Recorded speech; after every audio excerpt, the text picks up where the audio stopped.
Hello students, I hope you all solve the exercise brush up on page 83 and also revise terms given in the book.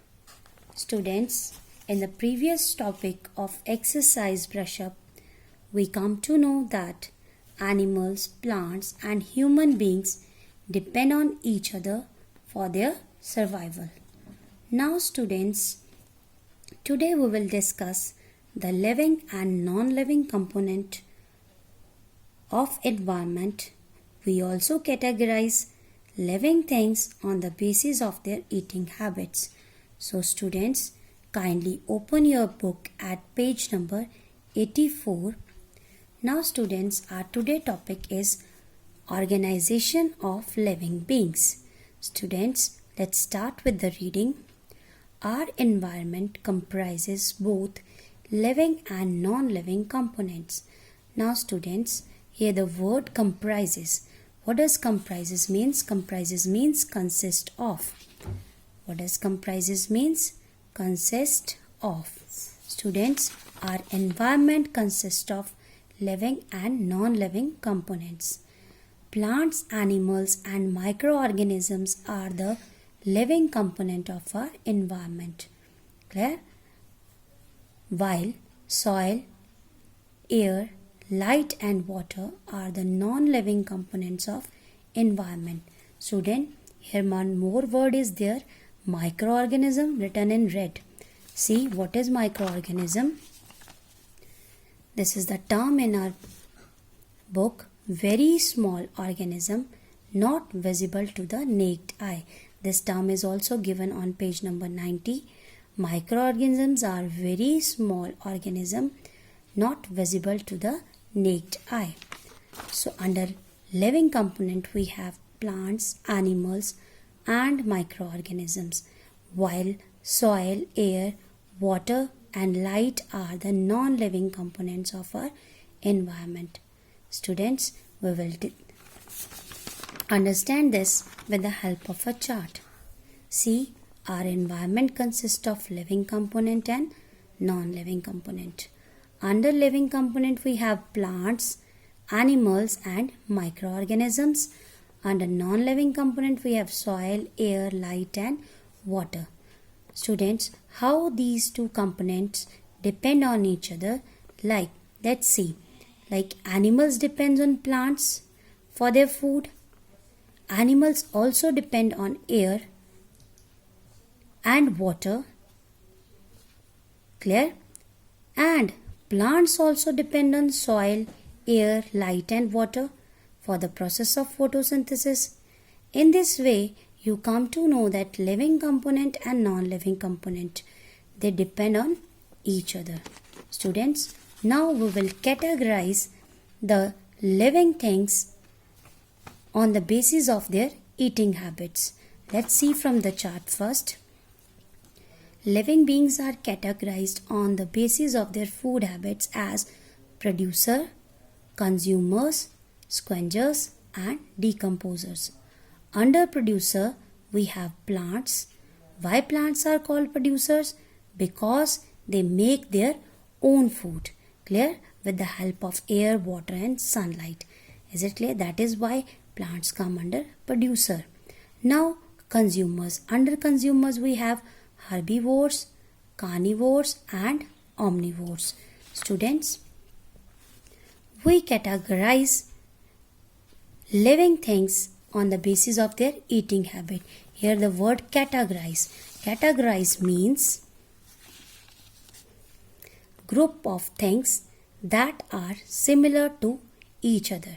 Here we categorize the group of things, that living things, and we categorize these living things in similar groups as producers, consumers, and under consumer again we have herbivores, carnivores and omnivores. We will study this. Let's start reading. Producers. Producers are the living organism that produce their own food.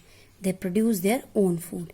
Green plants come under this category as they can make their own food through the process of photosynthesis. Student, here one word is producer given in red. This is also a term. We will read it from here. Producers are living organisms that produce their own food. Example is plants. So we will also revise this term. Clear? Now there is one more term, photosynthesis. Photosynthesis you have also revised in the earlier classes. What is photosynthesis? Let's recall the term. The process of making food by the help of air, water and sunlight is known as photosynthesis. Students, after producer we have consumers. Consumers are the living organism that cannot make their own food. They rely on producers for their food. What does rely means? Rely means depend on. Clear? Here the word rely means depend. Is it clear? Students, the word consumer is also given in red. So what is the define of consumer? From here we will read, consumers are the living organisms that depend on producer for their food. What are consumers? Living organisms that depend on producers for their food. They do not make their own food. They consume the food made by plants. Animals and human beings fall in this category. Consumers are further categorized as herbivores, carnivores or omnivores. Now firstly we will discuss about herbivores. Animals that feed only on plants are called herbivores. Goat, cow, buffalo and elephant are some examples of herbivores.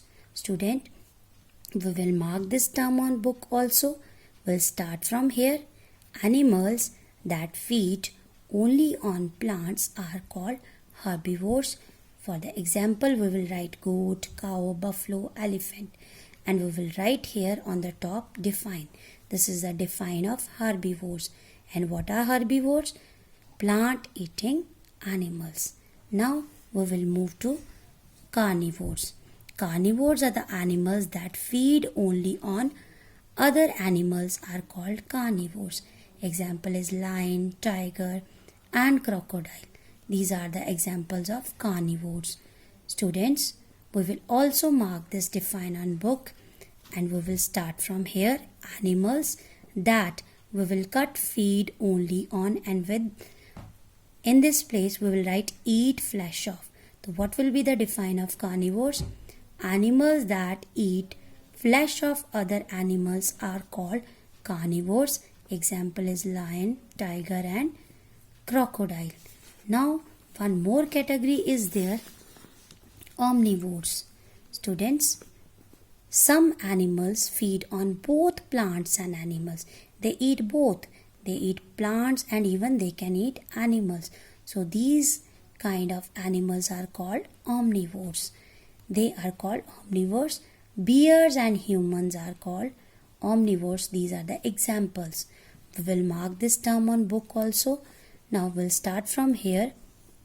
Animals feed on both plants and animals are called omnivores. Bears and humans are called omnivores. Students, there is one topic. Do you know?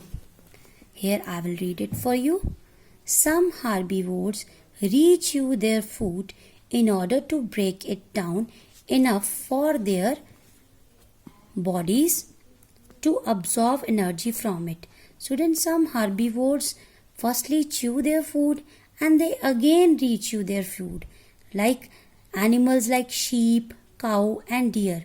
Firstly they chew their food like grass and after some time they rechew that food to get energy, to break down that food and to get enough energy.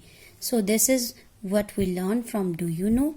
Student, in today's topic we have discussed living and non-living component of environment.